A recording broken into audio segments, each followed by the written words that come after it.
Good evening, ladies and gentlemen. It's Brewing Controversy. I am tonight your solo host, David. Lucas is unfortunately otherwise detained, trying to bait a bunch of conservatives into thinking that he's Antifa someplace, which, for those of you who don't get the joke, Lucas doesn't like Antifa. It'll be fun.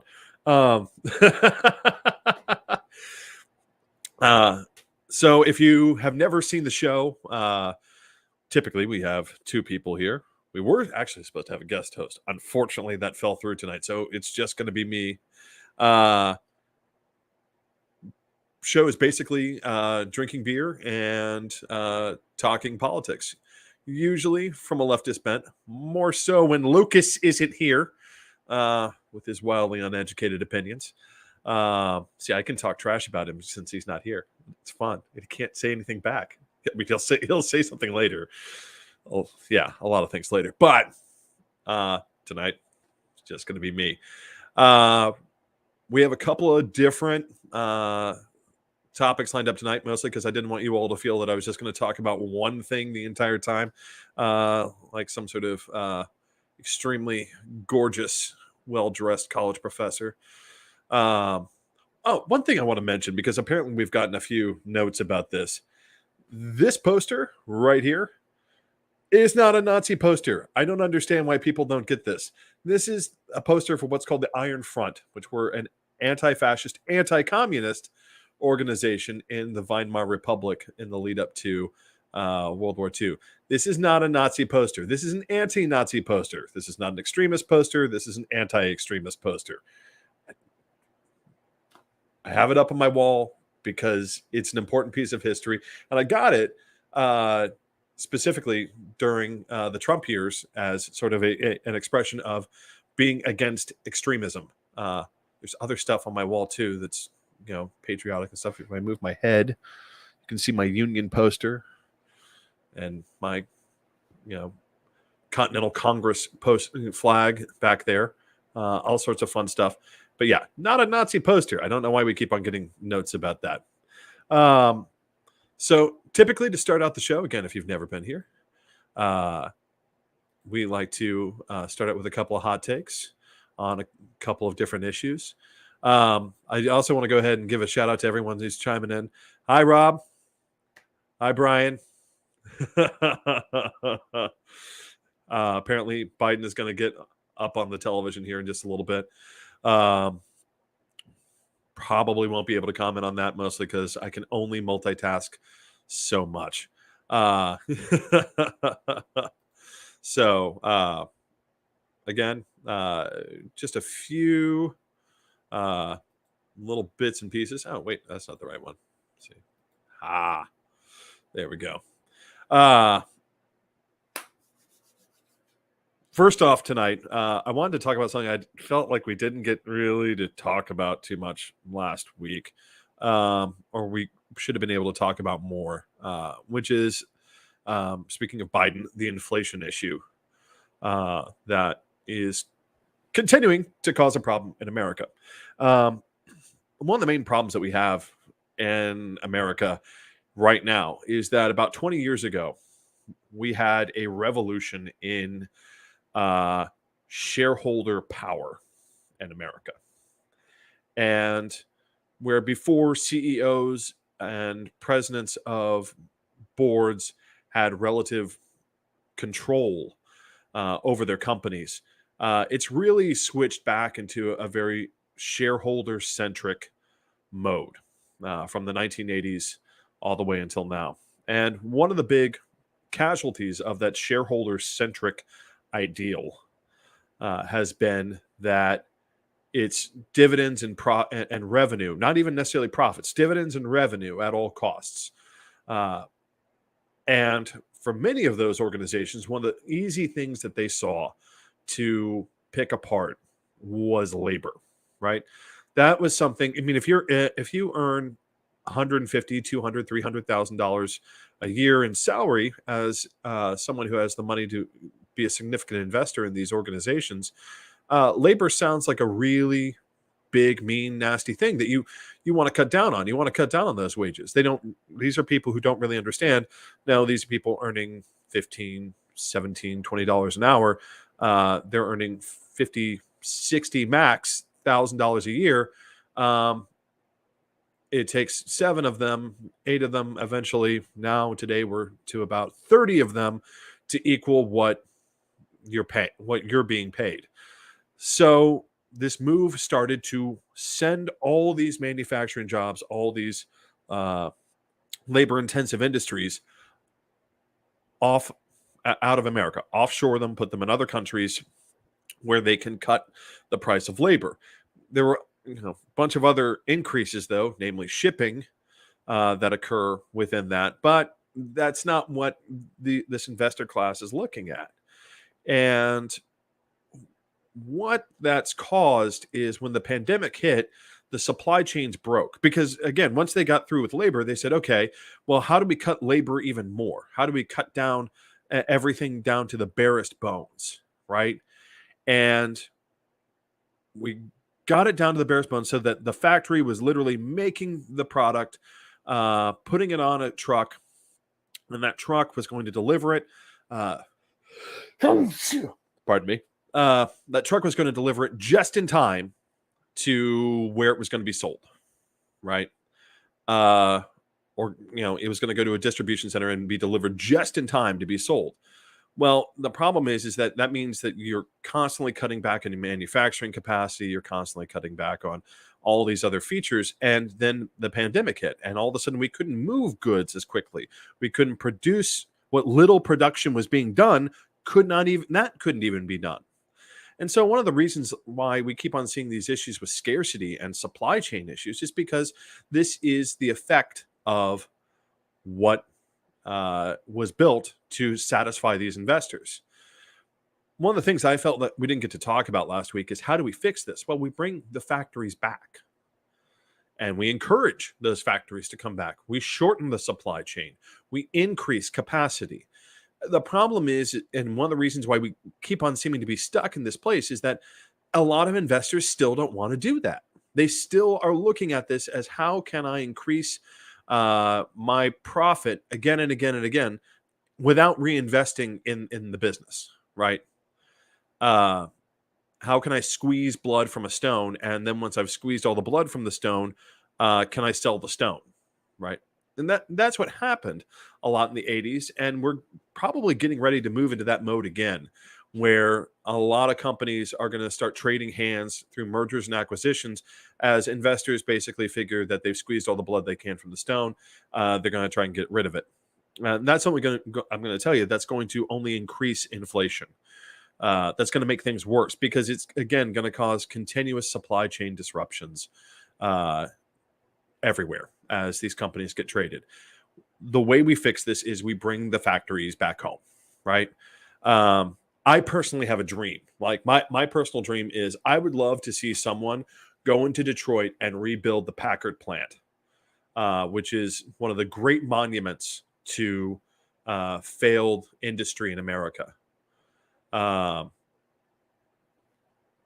Because the company just left. The Packard brand got bought and they didn't do anything with it. They just let it die. They fired everyone and they dispersed all those jobs across America. That was the beginning of the death of Detroit, was the death of the Packard plant. And, we need to start talking about putting industry back in America. I'm going to put this up real fast. And Mark mentioned something, but I'm going to put this up real fast. The factories would come home if they could afford to. They can't afford to, Brian. That's the problem. This isn't about them not having the capital to rebuild the factory in America. That's not a problem. They have plenty of capital. They had plenty of capital. They added more capital to themselves by launching all these stock buybacks with the tax cuts and the pandemic handouts that they got. Most of those got used to buy back stock. They have plenty of room to show back up in America and set up a factory. They are afraid to because the investors who do control shares keep on leaning on this idea that labor is the problem. Labor is not the problem. If we were employing more people at higher wages, it would not have one damn impact on inflation. The reason we have an inflationary problem right now is because of scarcity. The way we address scarcity is by increasing supply. Um, and this whole idea of $2,500 iPhone, no, that's not how that works. The iPhone would have absolutely no change in price if they did that. They might have to change their profit margin, but no. I mean, one of the things that Taiwan does right now is a lot of American companies didn't want to invest because they thought it would be cheaper in semiconductor plants in the United States. Guess what they're having to do now? They're having to rethink their idea, and now they're building more semiconductor plants in America. At least that's the leading edge. So that means the critical expense of an iPhone is already heading back. The issue has been the profit margins, right? That's what's driving inflation. What's driving inflation is when someone can't buy a house for less than $1 million, that's going to drive inflation. When someone can't get health care for less than $50,000, that's going to drive inflation. When someone can't get a car for less than $35,000, that's going to drive inflation. Those are things that people need, and people are going to congregate. And I mean, here in Nashville, right? You put a house in the market for $700,000, and by the end of the evening, it's up to $1.5 million. I'm going to come back to this, Brian again. You seriously think they would change their profit margin to come back to America? I don't think they have a choice, because I think if inflationary pressure continues, it's going to gut their money anyway, right? It's either adapt or die. Either they bring the jobs back home and shorten the supply chain and increase the supply, or they lose their money anyway. So they can hold on to most of their money, or they can lose it all through inflation. Those are the choices.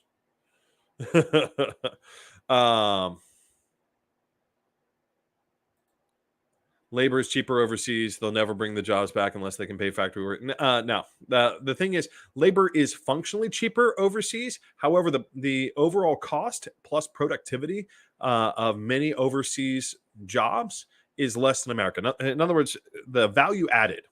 So this is one of the great myths about sending jobs overseas. Lots of people think that, okay, I send a job overseas, and now this factory worker in China, I can pay them $1 an hour, and I'm going to reap the windfall from paying them less money. Because investors are not, a lot of these investors are not as smart as they think they are.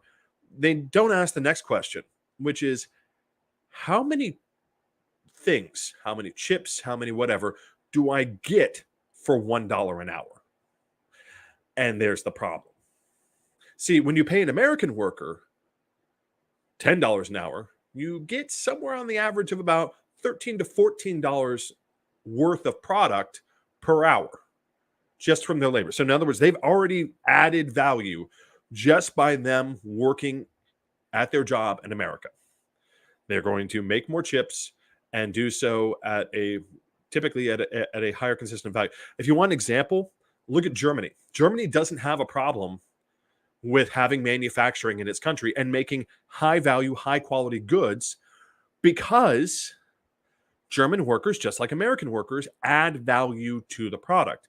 The problem is if I'm only paying a Chinese worker or an Indonesian worker $1 an hour, I'm typically only getting 50 cents, maybe $2 worth of labor, which means I just have to keep on hiring more and more and more, foreign laborers to meet demand. So I get a lower profit margin or a lower value-added margin from an American worker. That's true. I mean, the Chinese worker or the Indonesian worker is giving me 100% added value for that dollar. But the problem is how many of them I have to have, right? how much space do I have to have? How many people do I have to continue to employ? And if I, God forbid, I want to expand, what do I have to do? Hire half the country? It's a silly proposition, and it's the way we're going to fix this is we bring the jobs back home. Next thing I want to pop up here for folks is Ukraine. For those of you who aren't paying attention, things are indeed heating up in Ukraine. The Donbass, which is the eastern part of the country, is seeing significant action. Hero of the people, Volodymyr Zelensky, has made a point that the Russians have 20 times the forces that the Ukrainians do in the region. And that sounds really bad. Sounds real bad. But the Ukrainians are making it work. The Ukrainians are making them pay for every step. And the Russians, with very low morale and very little ability to coordinate their efforts, are still having problems with that sort of imbalance in the region. They, even with 20 times the number of forces, they still can't seem to shake the Ukrainians loose. They are gaining ground simply by throwing men at the Ukrainian defenses, but it's very slow and it's very bloody, and it looks like it's exhausting. You know, when you're letting someone punch themselves out, which it appears to be what the Ukrainians are doing, it's very exhausting for the Russian forces to continue to try and throw equipment and men and material at the Ukrainian defenses, only for the Ukrainian defenders and defenses to only fall back a kilometer and then one more kilometer. It's a hard slog, and it's not working out well for them, especially since they don't have a lot. It seems that more and more they're having less and less ability to call on additional resources. It's estimated that right now Ukraine has taken out possibly as much as 15% of their total offensive capability, which for a country the size of Russia is huge. Yeah, Rob mentioned that this would be worse than Afghanistan for the Russians. Right now, it's already likely that the Russians have lost as much as 2 times the number of soldiers that they lost in Ukraine in 90 days that they lost in 10 years of combat operations in Afghanistan. So it's a nasty slogging fight. Luckily, at least it seems our government seems to be very encouraged by this. Apparently, AP released a poll that Americans are starting to get concerned about Russian sanctions and whether or not they're hurting our economy. Russian sanctions are not hurting our economy. And I want to, this kind of goes back to the inflation issue. What's hurting our economy is oil producers screwing us. It's that simple. It is massive windfall profits. If I don't want to sound conspiratorial, because I don't think that would be, that's not who I like to be. I don't like to think in conspiracy theories, but I do like to project. I'm like, okay, well, what could, why would this happen? If I'm the oil companies and I see this many electric vehicles coming down the pike, I know that a large sector of my market is about to be destroyed, right?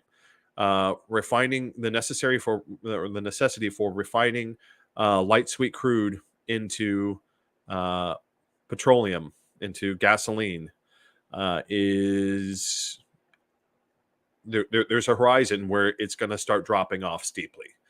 And if I'm them, I'm thinking, well, might as well make hay while the sun shines and start making sure that I rack up those profits today, because tomorrow, no one's going to need my oil as much as they need it today. Again, I don't like to sound conspiratorial. I don't have any proof that that's what's happening.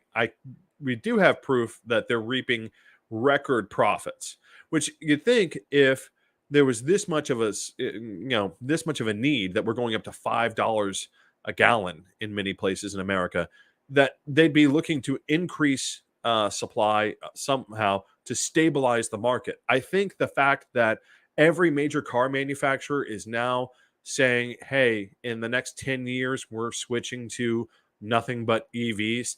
I think that that has them in a mode of thinking of, why would I increase refining capacity today? Why would I increase supply today?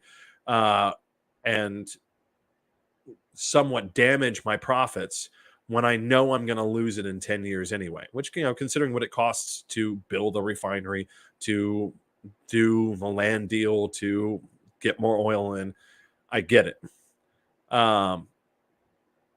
We do have a solution in this, though. We could just say, hey, we're going to tax all those extra profits from you and cut the subsidies out.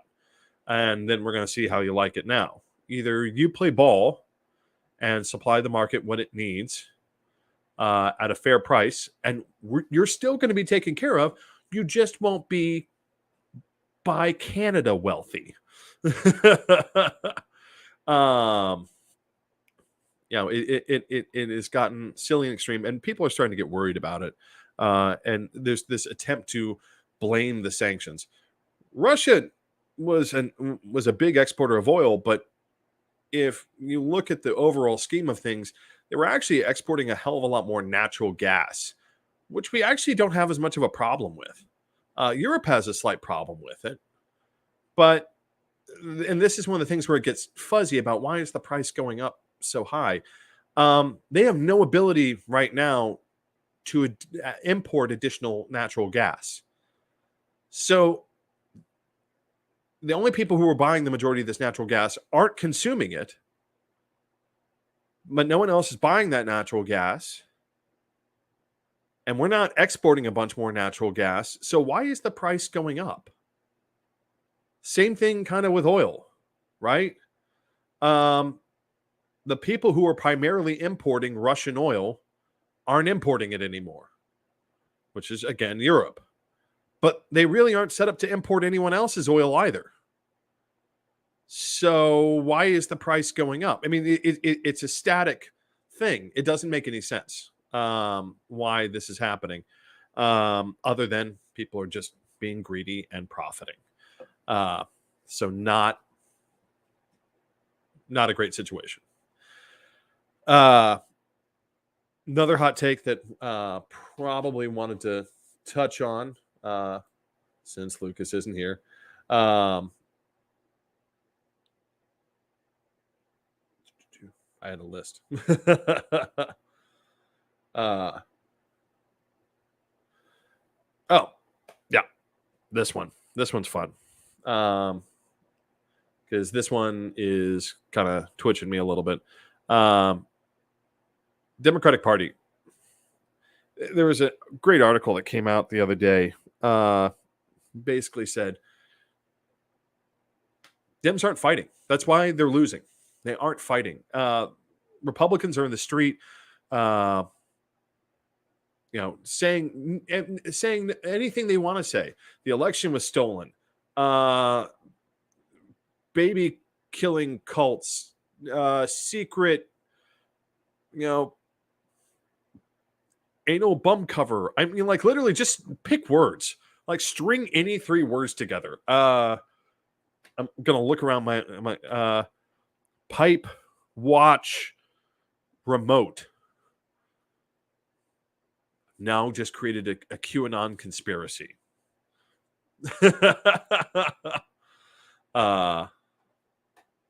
It makes no sense. So it is this inability of the Democrats to show up and decide that they want to look at this and call it what it is, which is just absolute bullshit. It's not real. What you all are saying, when J.D. Vance gets up there and says, the election was rigged, the Democrats and the American news media refuse to look at him and say, no, you are wrong. Herschel Walker, the Republican presumptive Senate candidate, to try and win back that Georgia Senate seat from Warnock, went on an interview and said the president never said that the election was stolen. Or no, now, of course, he was referring to Donald Trump, not Biden, just to clarify. But I mean, it's just we make stuff up. We just make stuff up. And the Democrats don't fight back against it. And it doesn't make a lot of sense. And nothing is going to get better until they decide they fight. Now, one of the reasons why I would argue that they're not fighting back as hard is there's this myth in their head that they're going to go into, and again, I always like to use this fictional place as an example, Lower Bucksnort, Tennessee. And they're going to go in there and they're going to convince these people to come back to the Democratic Party. First of all, this is the first issue that I take with this strategy that they keep on trying to embrace. There's not that many people in Lower Bucksnort, Tennessee. In the real Bucksnort, Tennessee, there's not that many people there either. There's a silliness in going forward with trying to convince people to come vote for you, but using excessive resources to try and get fewer and fewer people to sign on. It doesn't make a lot of sense, and I wish they would stop. And the second issue is a lot of these people aren't predisposed. We're going to get into that here in a little bit of why they aren't predisposed to do this. So, but there's a multitude of issues. But one of the issues that we're going to talk about tonight is John Wayne as Jesus. So, in the meantime, since, again, I'm doing this on my own, we're going to go ahead and switch up to our first beer.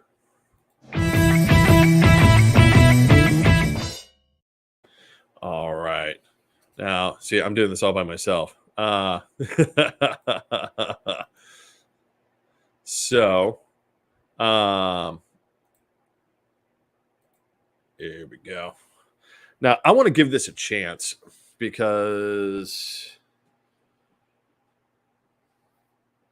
we had this brewery a couple months ago, and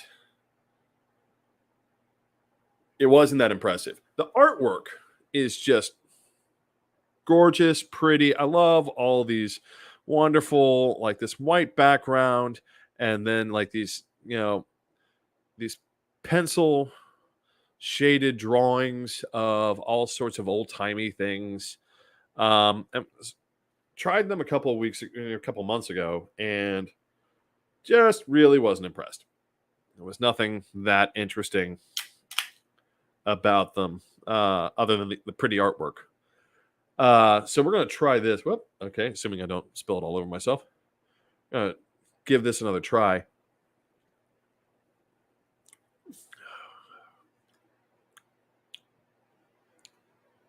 All right. So the thing about this one, there's nothing here. Man, I really want to like these guys. Their art is so pretty.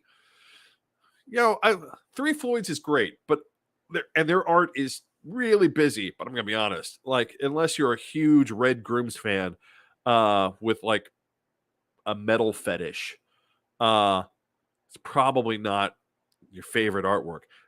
I love this style of artwork. I have actually, there's, on other places around this room and in other rooms, there's similar types of art hanging in my house, because I really love that stuff. But man,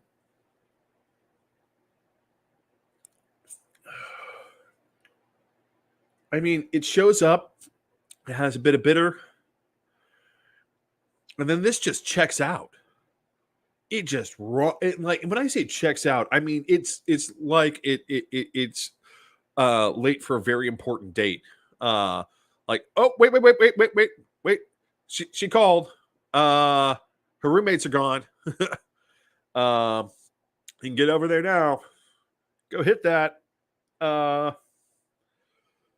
that's how quickly it's leaving. It's incredible.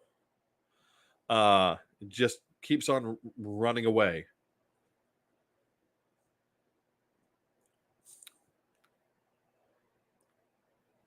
I mean, the front end for the part that was that's there is it's nice. Uh, it's not as piney as a lot of IPAs. It's a little bit laid back on that. There's a little bit more grapefruit, a little bit more citrus on that front end, but it shows up and then it just leaves. Um, man, I really want to like these guys. I really do. Uh, maybe I'll find something else of theirs that I can try on the show. I want to help these guys out because I think they have a really great marketing idea. I think they're trying really hard. Um, they're trying a lot of different things, I don't know what to tell them. So as is our new custom, we promised Brian that we would start putting his stuff and let him talk about his favorite weed for the evening. So, for those of you who might have trouble reading, Blue Spring cookies, which I really wonder what a Blue Spring cookie is. Is that like some sort of icing? I don't know. Indica, above average THC content, and favored for its impact and heavy taste on the tongue. 31.8%, which is mind numb. I mean, if I smoked weed, I don't know. That sounds like a fun little ride. But I don't. Stand on this because this next bit that we're going to go into has me really tweaked, and I have a yeah, yes, Brian. I knew that mind numb was mind numbing. I promise I knew that.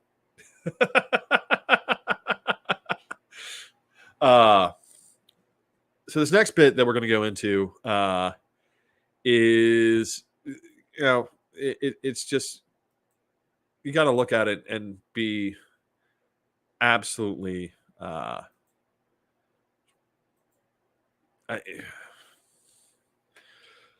So for those of you who don't know, it turns out that the Southern Baptist Convention has been running a secret database on its pastors and church workers. That database contained, of course, allegations and evidence of sexual misconduct. Some of it consensual, a lot of it not, of course. Right. I mean, it's the Catholic Church all over again, except at least the Catholic Church over time, and I would argue mostly because of where the preponderance of Roman Catholics in America and in the world, or at least in those with the availability to get to mass media outlets, the Catholic Church had to respond eventually. They had to act eventually. They had to do something eventually to counter this narrative of the raping priest. The Southern Baptist Convention is primarily focused on rural areas, and as a consequence, I would argue it's taken a lot longer for them to get to that spot where this has become an issue. But if you think about it, again, if it's happening, if you pour a cup of water every hour in a bucket, and then you take 10 million drops of water and put them in 10 buckets, you'll have a lot more water at the end of an hour in all those other buckets than you will in the one where you just put 1 cup of water in an hour, which means that there's been a lot of sexual misconduct. And again, this is only what they have evidence of and reported on. This leads to a couple of issues in my mind. The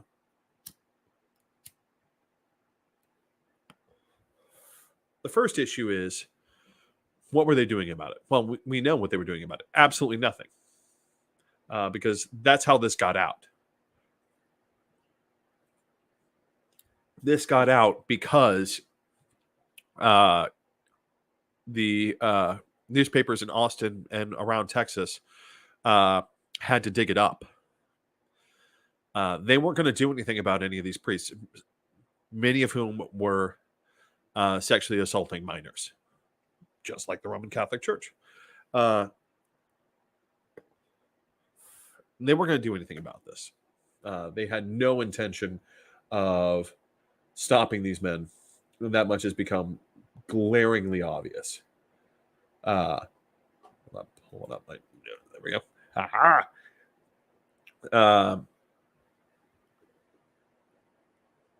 And given what was uncovered, it does speak to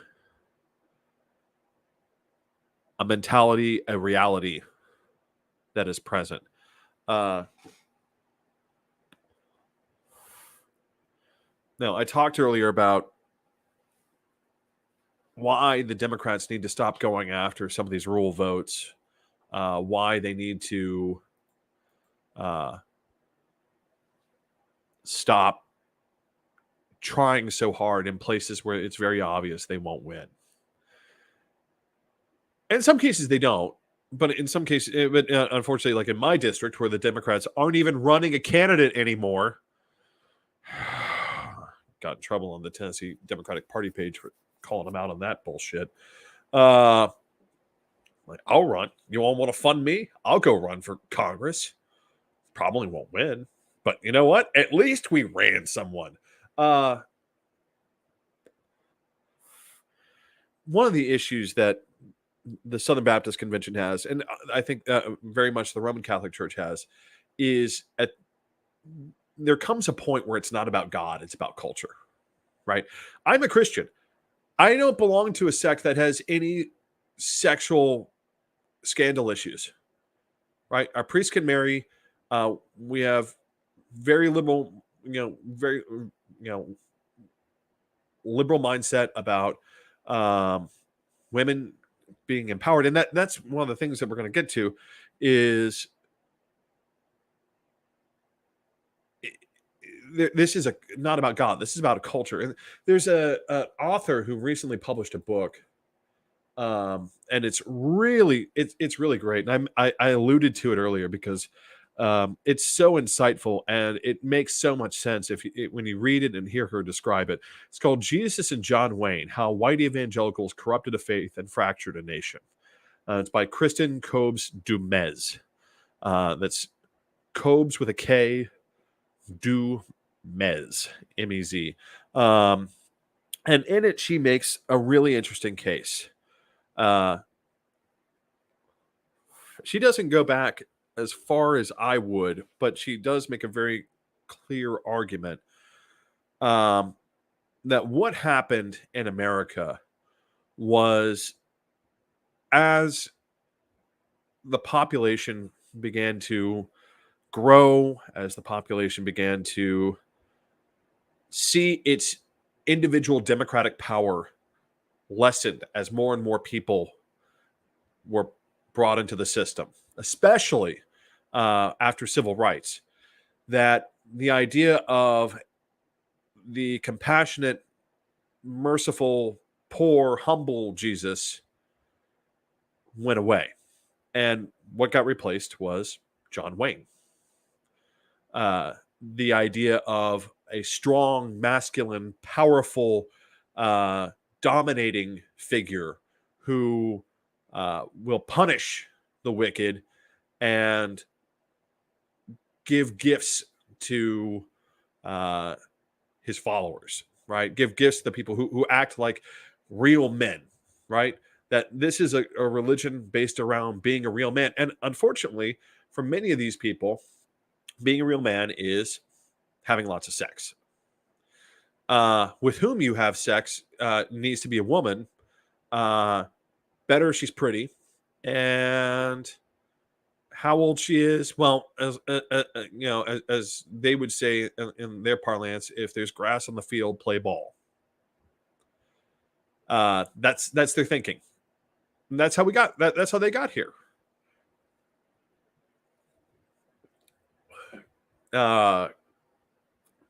Because it's not about a religion; it's about a culture. That's what Dumas argues in her book. Is that this stopped being about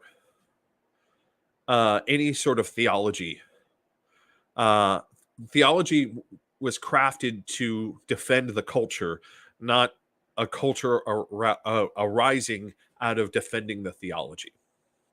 And that the longer this has gone on, the more insipid it has become in the evangelical movement.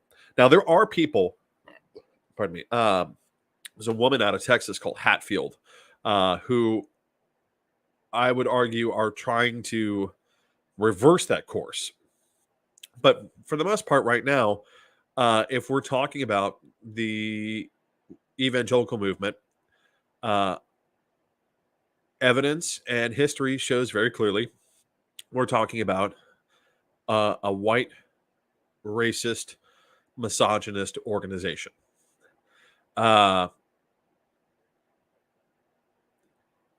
And we have to acknowledge that's where it is. And I say this as someone who belongs to a church who, in many cases, were some of the primary slave traders and slaveholders in America. And there had to be a long conversation within the church after the Civil War, during the Civil War, and at a lot of other places about how do we reconcile this. And the answer eventually came to it's not going to be a matter of reconciliation. It's going to be a matter of owning what happened. We did it. That happened. We are the first church in America. We are the Church of England, moved to America, and we have to own what happened because that's what responsible people do, and we want to be responsible people. And we have, our theology clearly contradicts what we did, and we did it anyway, and that was bad. The strange thing that keeps on happening in the evangelical churches is the theology obviously contradicts having sex with minors, having sex with, having sex outside of wedlock, rape, all these other things. It clearly contradicts that. But yet you keep on having it happen, and then the church covering it up, which is what these database files, which is what these newspapers found, which is the SBC had these databases of pastors who were going out and having sex with 15, 16-year-olds, having sex with married parishioners outside their marriage in violation of their ordination. Was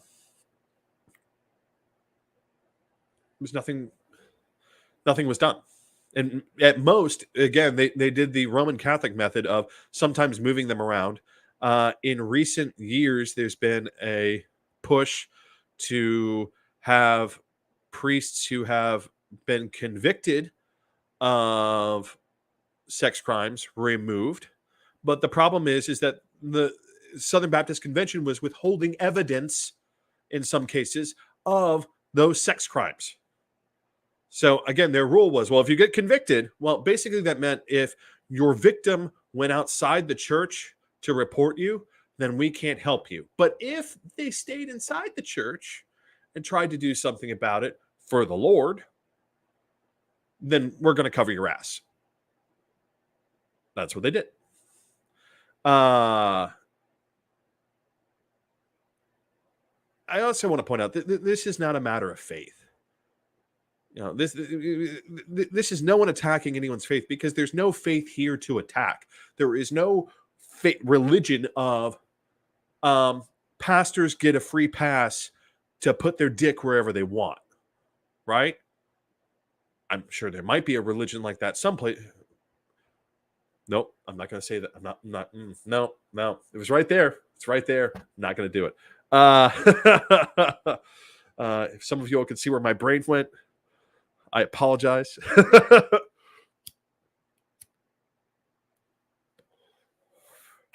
Also, get out of my head.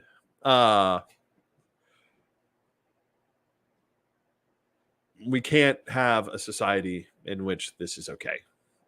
And the problem is that the culture that they're arguing for encourages this behavior, and then they argue that that isn't what it's doing, right?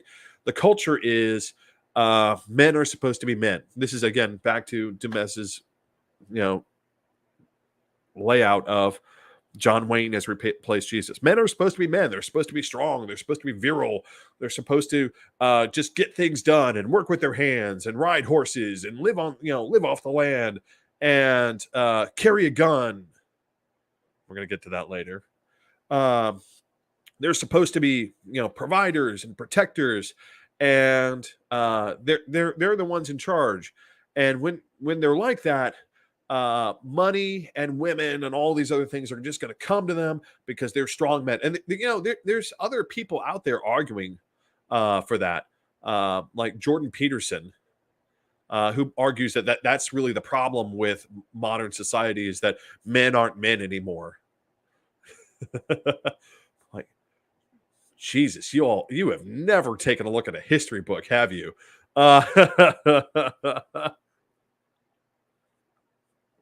Yes, we should all behave like Genghis Khan and try to have 30 wives and conquer, 1/3 of the planet. That sounds like a brilliant fucking idea. That's what they're worshiping. And it also explains a lot about, say, for instance, their stance on abortion, right? Because if it's a cult, I mean, in its culture, it is a culture of misogyny and wielding power as men. But as a consequence, it's also very anti-inclusive. It's very anti-egalitarian because how do you prove your power? One of the arguments that the Ukrainians have been making about why they're done with Russia, right, is that in Russia, it's every man is all about who is in charge, who has the power, and that the behavior of these Russian soldiers responds to that. Right? They are responding to that idea of how do I prove my power? Well, in that scenario, it is I prove my power by being able to hurt women, hurt other men, and show that I can make other people do things. That's how I show power. Because I don't have any money, I don't have any education, and I don't have any other thing other than to hurt people, right? And in many cases, that's what we're seeing inside the current incarnation of the white evangelical movement is it's about power and their ability to deny or hurt others. And the easiest ones for them to access in many cases are women, right? So we don't like abortion. Okay, well, are you in favor of birth control? No, we don't like birth control either. Okay. Well, do you want to do something about all these kids? Nope. So you just want women to die of preventable disease related to pregnancy, and then have a bunch of orphan kids, if the kid even survives, who you can't feed and do all that. Why? Because it's about power. I can put my dick in you, and regardless of whether or not you want it or not, I can make you pregnant and I can make you suffer, and because it is my will and that is the expression of my power. And I'm going to be honest, even the nice ones, if you get it down to brass tacks, even those white male evangelical leaders who are trying to say, oh, I'm not all about the, if you take it all the way down tear the carpet up, get down to the subfloor, look at where the nails are holding it down. Still there. Still the same thing. If you want to demand, and because you'll turn around and be like, well, so you'll demand that if it is a person that's in there, then it must have rights, right? It must have some sort of rights. Well, no, of course it doesn't have rights. It doesn't have rights because it's not about the unborn having rights. It's about punishment and power. And we just keep on going back and doing this again and again and again. And I'll tell you one of the ways that I can see that this is even more insidious, that it really has to be looked at even closer. If they weren't going to punish any of these pastors, why were they keeping this database? You have to ask yourself that question. I mean, if you're not going to punish any of these pastors, if you want to cover all this up, why would you even keep a database? Oh, power. Power. You wanted it for power. You wanted it so that if Pastor X, who's been busy with that 17-year-old in his church group, mouths off. Yep.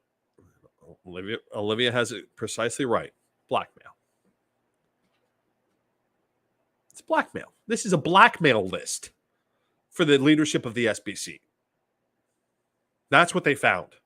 And now there's going to try and be, they'll try and say, oh, no. This wasn't a blackmail list. This wasn't about black. If you weren't going to punish any of these men, why did you keep a list? Why did you keep a list? Because you wanted to make sure that you had those sons of bitches under your thumb. I caught you doing bad things, and now you belong to me because I'm in charge, and it's about power. None of this is about religion. None of this is about faith. None of this is about belief in God. I believe in God. I honestly, I need to go to church again sometime. That's not Christmas. Hopefully. But this isn't about God. This isn't about religion. This is about power. One of my favorite examples of how much this is about power is Bob Jones University, right? The great granddaddy of the evangelical universities. They keep on trying to say, it was founded about, in opposition to abortion. Bob Jones was founded 3 years before Roe v. Wade. It was founded in opposition to civil rights.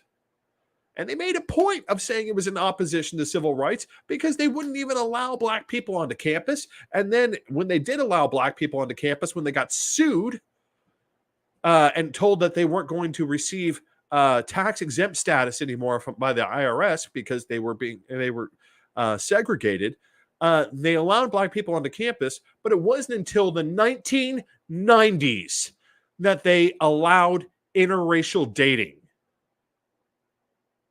Now, what does interracial dating have to do with the Bible? Nothing. It has absolutely nothing to do with the Bible. It's nowhere in the Bible.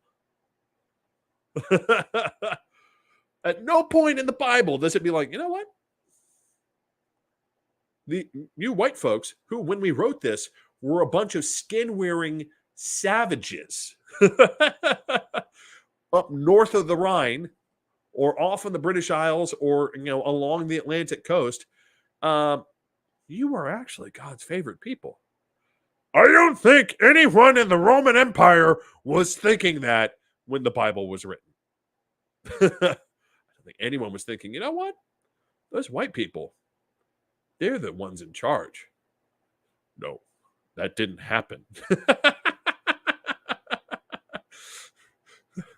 That would be like looking at some Appalachian who hasn't wiped their ass in 3 weeks and being like, oh my God, you're the chosen of God. What?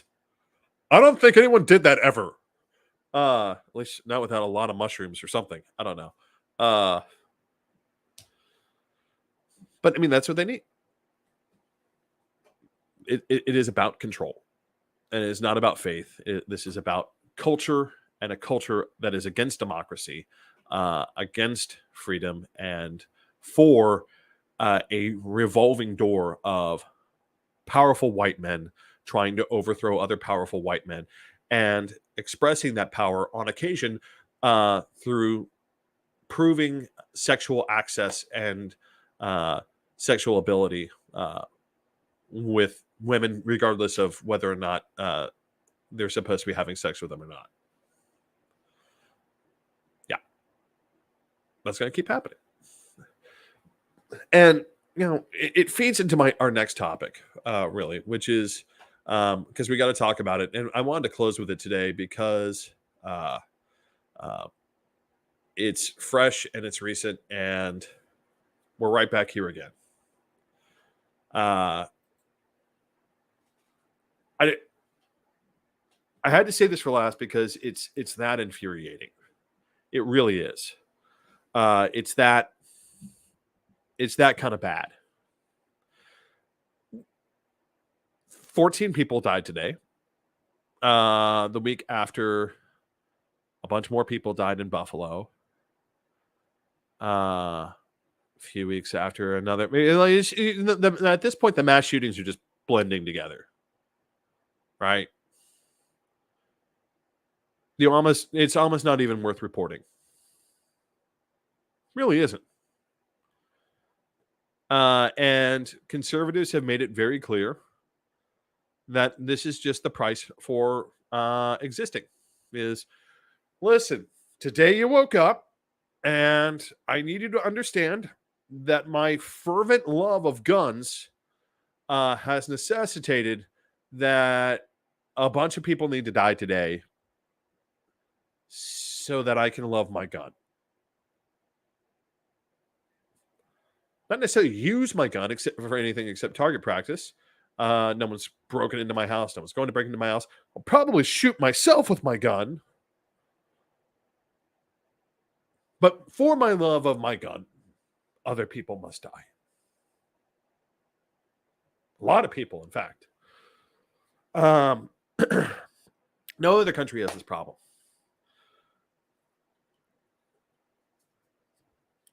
Japan has guns. They don't have this problem.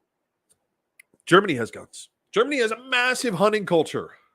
They wear special hats. They have special hunting hats.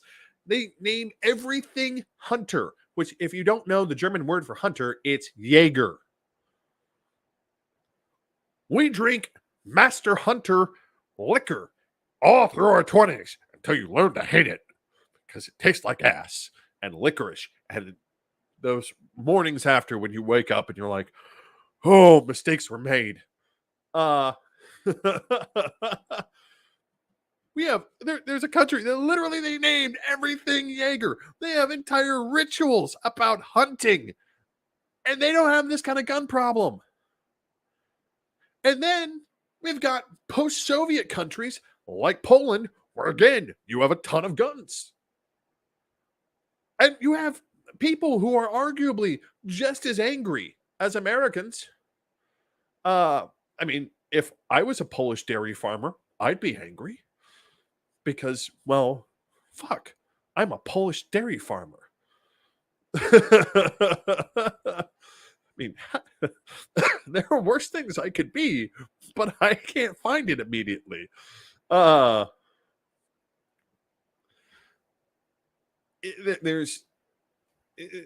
the only country developed country that has this problem.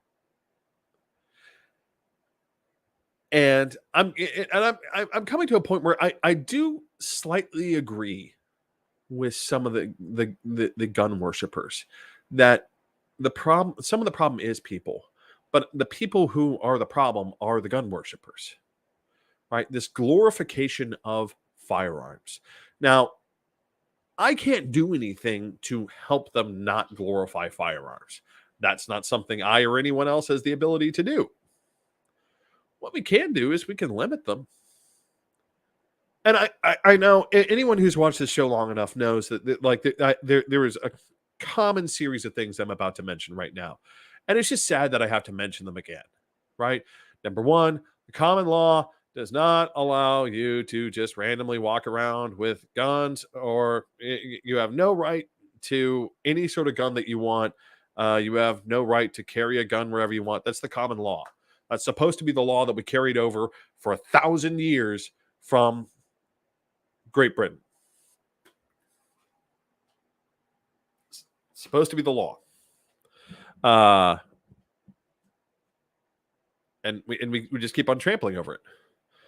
The idea of stand your ground stands entirely in opposition to 1,000 years of law. I find it rather ironic that Alito, in his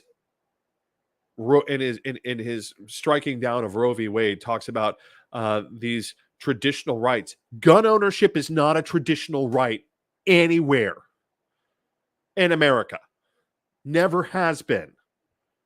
It's a myth that literally got made up in the 1960s. Because if you've ever watched a Western film, again, I know I've used this trope a bunch, but we're going to use it again because it bears mentioning. Any Western film, ride into town, sheriff stops you, you're going to have to hand over your guns. Because most communities didn't allow firearms.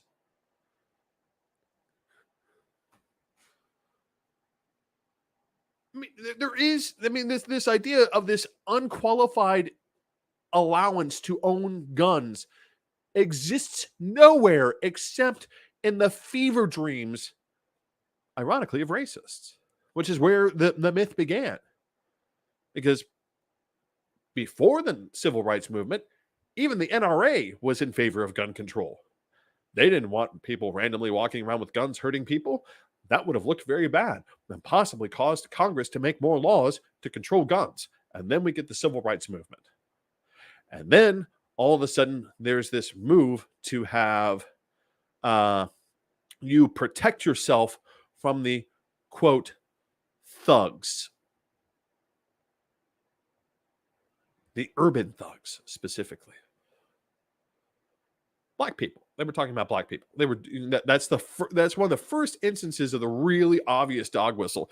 And then by the 1980s, we get members of the National Alliance on the NRA's board. And for those of you who don't know what the National Alliance is, it is a now, thankfully, defunct white supremacist organization dedicated to triggering what they call RAHOA, the Racial Holy War. Those were the people running the NRA and perpetuating this myth of the gun as an absolute right. I mean, even Reagan, when the Black Panthers challenged him in California, when he tried to placate the obvious racists in California about, well, I guess we'll loosen gun restrictions, and the Black Panthers said, okay, this sounds like a great idea.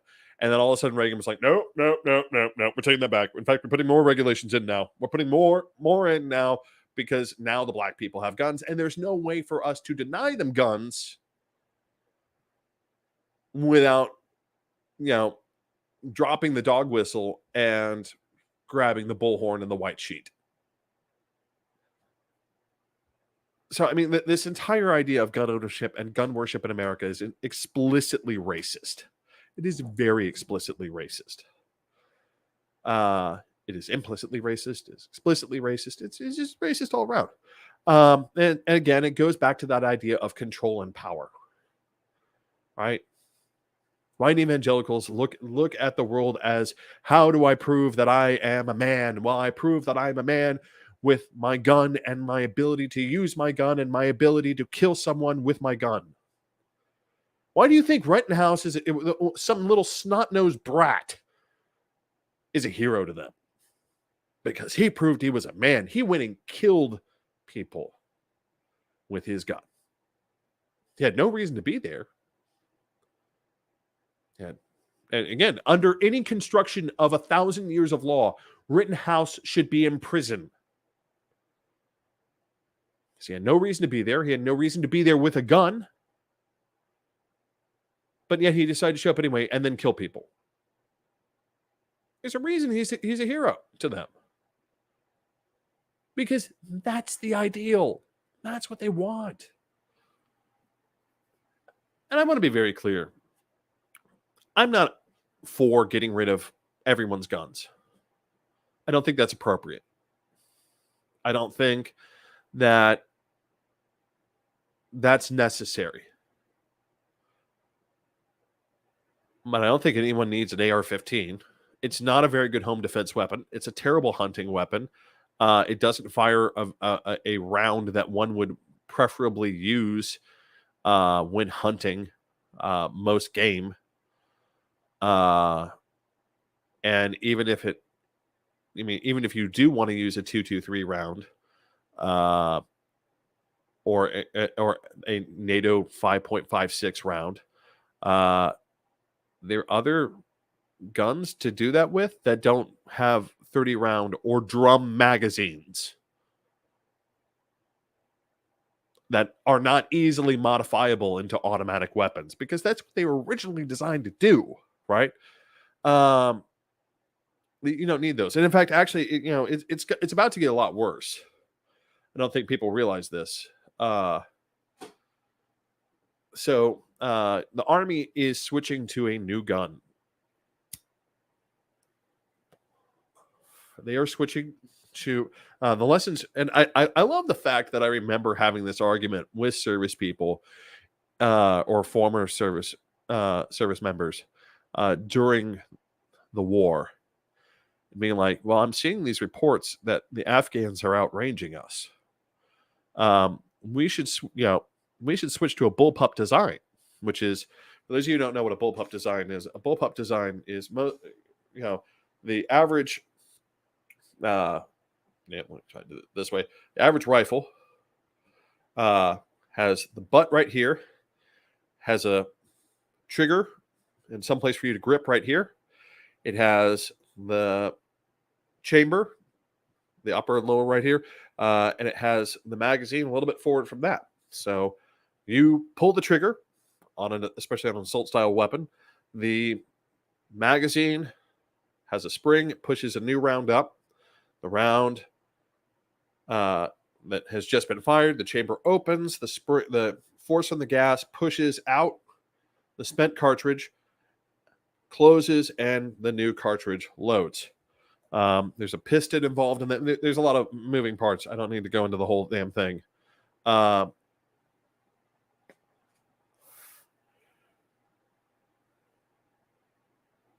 the Afghans were outranging us. And the reason is because we decided that we wanted to use a smaller weapon. There's some good reasons why we wanted to use a smaller weapon. I think a lot of it was they just thought it looked cooler. They just thought the M4 carbine looked cooler. But the problem with the M4 carbine was that it had a shorter barrel. And that shorter barrel meant that it wasn't as accurate over distance, and when you have a longer barrel and you twist the bullet longer, you keep it more accurate at a longer distance. And so the M4 carbine was being outranged by goat farmers with AK-47s. So instead of using a bullpup design, I didn't quite explain what a bullpup design is. So again, that standard rifle has the magazine up here. A bullpup takes that magazine and puts it all the way back here. So you have nothing but barrel for a long way. And it seems to work pretty well for the English, the Australians, the Austrians, the Argentines, Chileans, Germans, all sorts of people prefer that as a weapon. Why? Because you still have a shorter weapon, but a longer barrel, which means that you can shoot further. The U.S. Army apparently has a real love affair for their concern of left-handed people. That's their argument most of the time, which is that, we aren't satisfied that most bullpup designs can effectively eject the cartridge for lefties. What? What?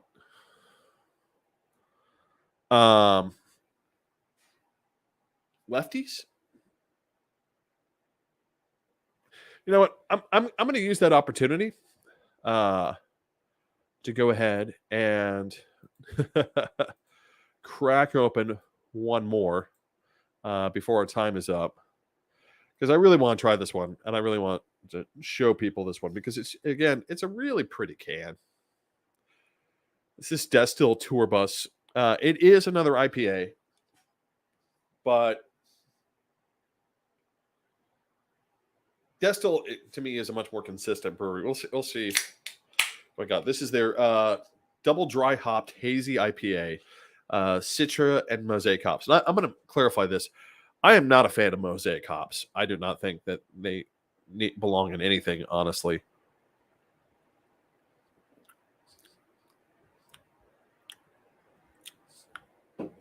Okay. So if I liked Mosaic hops, which I don't, this would be a good beer. I would really like this beer. And I'm going to be honest, for what they do with Mosaic hops, they're trying. I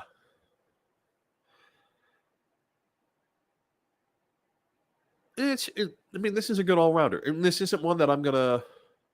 Wait, did he call it... Oh, Deadhead series.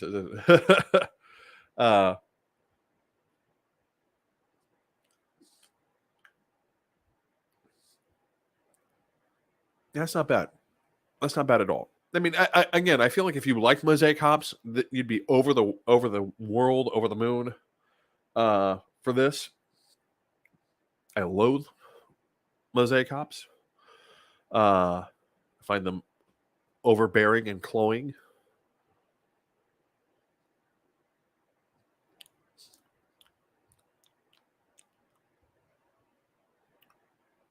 Oh, that's not bad. It's not bad at all. Stay with that. I mean, it doesn't have the problem that this little boy had, which is it wants to stay around and talk to you. It isn't late for a very important date. It's a full. It has a full flavor to it. It's really nice. So that being said, I kind of want to get back to this gun thing real fast.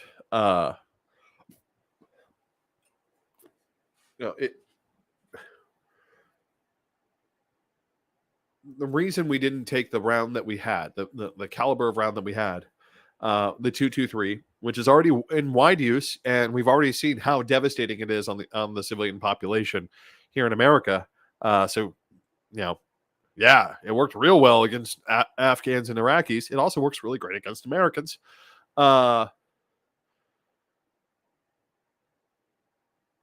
Getting a bigger round. The Army is going to start using a larger round, a 6.8 round, which is a whole millimeter bigger than the standard 5.56, which is also a .223 caliber round. The really big thing about the 6.8 is it shoots, again, like I mentioned, the issue was it shoots further. So now our mass shooters are going to be able to buy in bulk bigger bullets that go farther. That sounds wonderful. Really, really wonderful. I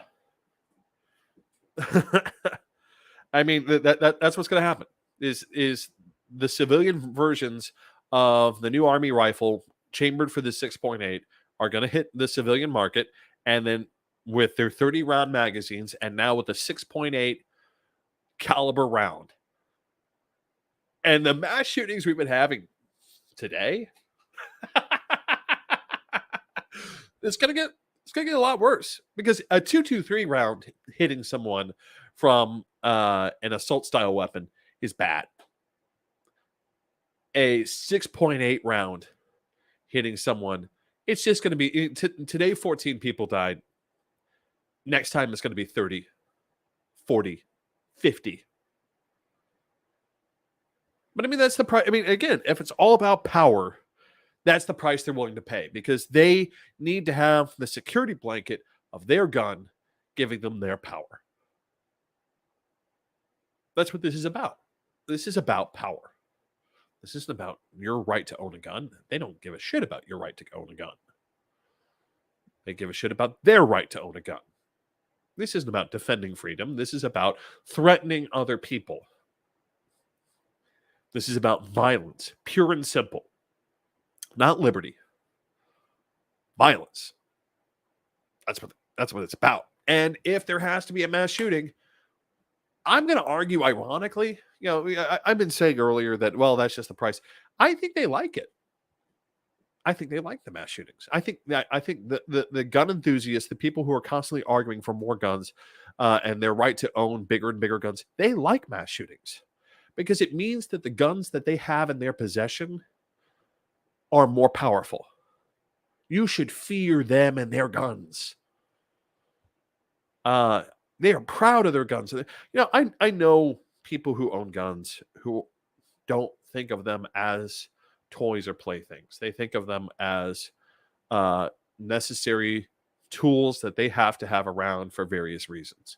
I know women who own guns because they're afraid of men hurting them. I know men who own guns because they're afraid of other men hurting them.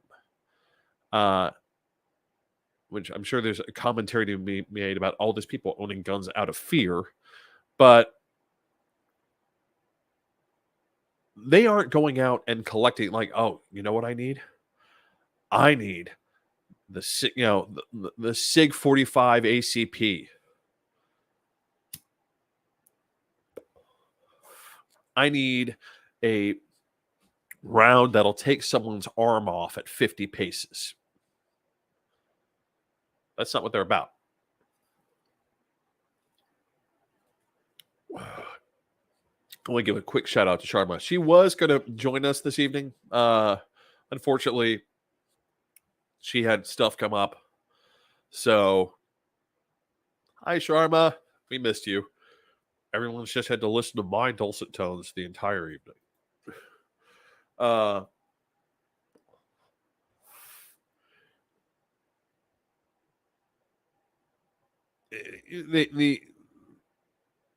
This expression of power and the sacrifice that people are willing to make for it is, and again, maybe it's not a sacrifice. Maybe we need to stop talking about it as a sacrifice. Maybe that's the point. Maybe we need to start talking about that as being the point. The mass shootings are the point. Love the mass shootings. Brian mentions, shotgun home defense, Mateus, Florida. But I mean, you don't have like a jackhammer, which is an automatic shotgun. You don't have a street sweeper. I'm assuming you've got, maybe a pump action or a lever action or a double barrel or something like that. But I mean, that's what the gun worshippers are really about, right? It's just they want to own that, jackhammer automatic shotgun. They want to own that, I remember Keltec, which is a gun manufacturer, made a big deal a few years ago about their dual barrel system, which is because federal law limited how many you could put in the tube and the size of the gun. What they did was they put 2 tubes on the gun so that you would load shotgun shells on one end and load shotgun shells on this side. Then you can just keep on pumping and firing. And then when one tube ran out, and this was the thing that shocked and mystified me as so fucking stupid, is I would have understood if like you pumped and the mechanism in the gun couldn't find a shell and switched over to the next tube. I would have understood that. That would have been a little bit complicated mechanically, but not at all impossible. Oh, click and then switch. But no, there's this whole complicated system of having to like close this tube and open this tube. And I'm just like, if I was using this in a firefight, I'd be fucked. I'd be absolutely fucked. But some gun worshiper wanted to make sure that they had a 12 shell shotgun. for home defense. Like, if you were trying to switch tubes on that shotgun, unless you trained on it again and again and again and again, it would be rather worthless. Right? You'd probably die being like, well, how do I get over to the next tube? I don't know. But the gun nuts loved it. Look at me, I got 12 shells in a shotgun. Okay. What are you going to do with 12 shells in a shotgun? I mean, luckily, it's not even a good mass shooting weapon, which may explain its lack of popularity, other than people saying it's cool.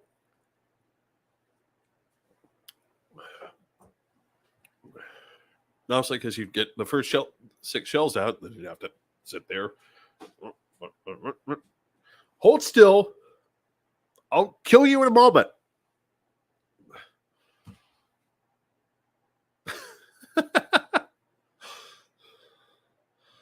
I've had these arguments with people before about, well, it's the people, stupid. Again, like I said at the beginning of this, I'm not entirely convinced that they're wrong. But the people who are doing this, we keep on giving them guns. If people are the problem, why do you keep on giving the problem guns? And the answer is because that's what gun enthusiasts want. They want to continue to be able to buy guns. They don't. I mean, the insanity is we can't even computerize a database of who has a gun in the United States because of the laws that they've pushed through Congress. The only workaround that they currently have to save the records is they have to scan each application and make a PDF that's non-searchable. And even then, they are way behind. They have train cars, literally shipping containers filled with unprocessed gun applications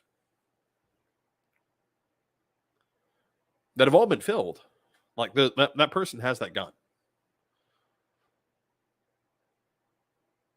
But the record of it on a federal level no longer exists. So, I mean, it is very feasible that you can go to a gun store. One of the famous transit points of guns in America is Gary, Indiana.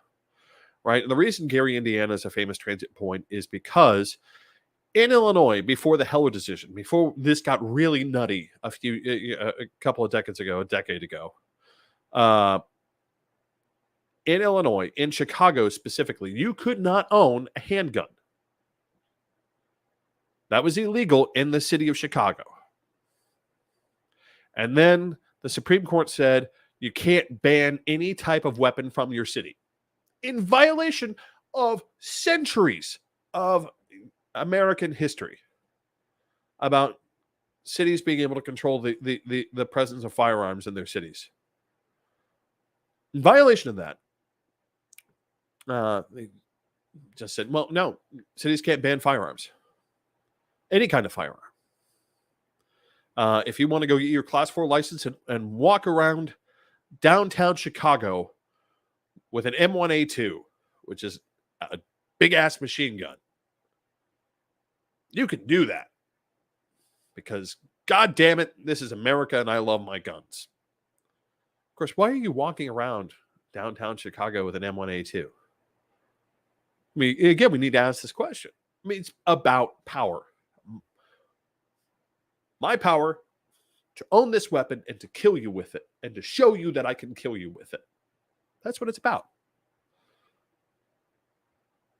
Scalia's decision in the Heller case was basically the allowance of every suppressed, undersexed, white, poorly educated male to peacock anywhere they wanted with any gun they wanted and show everyone, no, I can't get laid because I'm a piece of shit. No, I don't do very well in any forum that my parents did make sure that I had a trust fund or something. And if I don't, well, then I probably don't do very well. I probably live in a shitty apartment someplace. But I'll be damned if I can't show you that I'm powerful by walking around the fucking grocery store with as big a gun as I can.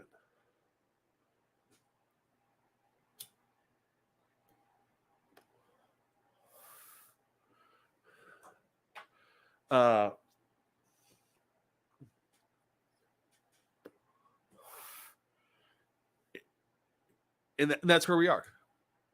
We're just going to keep on pumping out guns. Congress, let's be honest. Even if the Democrats wanted to, they couldn't do anything in Congress. Even if we wanted to, we can't do anything. I'm going to give you one more reason why we can't do anything about guns. Because there's one more myth that Republicans are telling themselves about the guns. And if you go on YouTube, you'll find this all over the place. We're going to use them to kill the libs. And black people. And Jews. And women. Lots of women. We're going to kill a lot of women. But yeah. We're going to kill people with it. Because that's our goal. We want to. We have this fantasy that is the real reason for the gun ownership, the gun worship is the fantasy of I am going to go kill my enemies. Everyone who talked bad about me in high school, everyone who talked bad about me at work, that lady who looked at me funny because I was wearing a David Duke t-shirt in the grocery store. All that. I'm going to kill them. That's the fantasy. I'm going to take my gun and I'm going to kill everyone I don't like.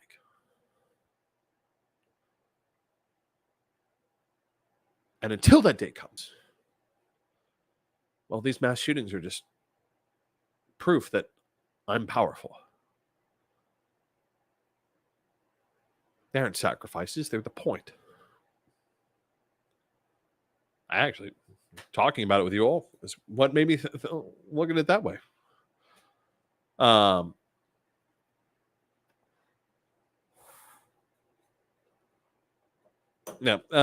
Olivia mentions, I mentioned Gary, Indiana. Game of Ghost Town. A lot of jobs left, but then the only industry that was left was putting guns in the hands of people in Chicago after the Heller decision. Because the Heller decision didn't make it so that Illinois had to license all the people selling or buying guns, but it did have to allow them to own them. So Gary, Indiana, right on the border with Chicago, and look what happened. And then all of a sudden we hear all of these stories about Chicago's a war zone. Lincoln Park is a war zone. Why is Lincoln Park a war zone? Why wasn't it a war zone? Oh, because Chicago wasn't allowing these weapons in. But again, the crime is the point. The violence is the point. The killing is the point.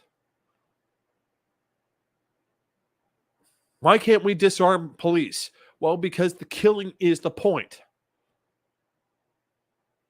Why can't we stop people from walking around everywhere with guns? Because the threat of killing people is the point. And the bigger the gun I have, the more people I can kill, the better the point I've made that I am angry and white and I want to kill you. Because that proves that I'm powerful. That proves that I'm John Wayne. I'm a man getting it done. Die, liberal, die. Die, black man, die. Die, Jew, die. Die, immigrant, die. And I can do it because I have a gun.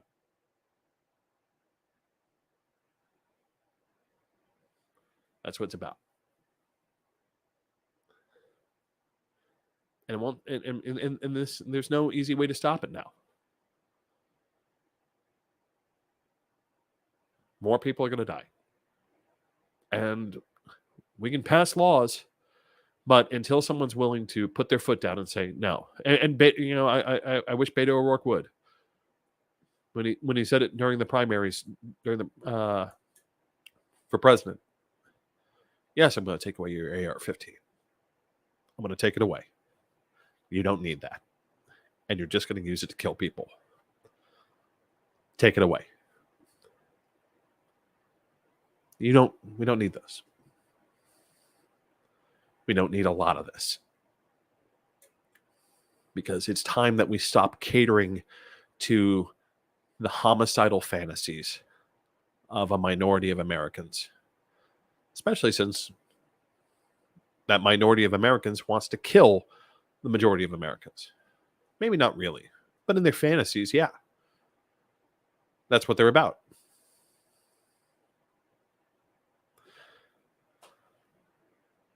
So with that thoroughly uplifting note, it's time for me to end tonight. So, as is our custom on the show, first of all, I want to thank everyone for tuning in. Please like and subscribe. We really appreciate that.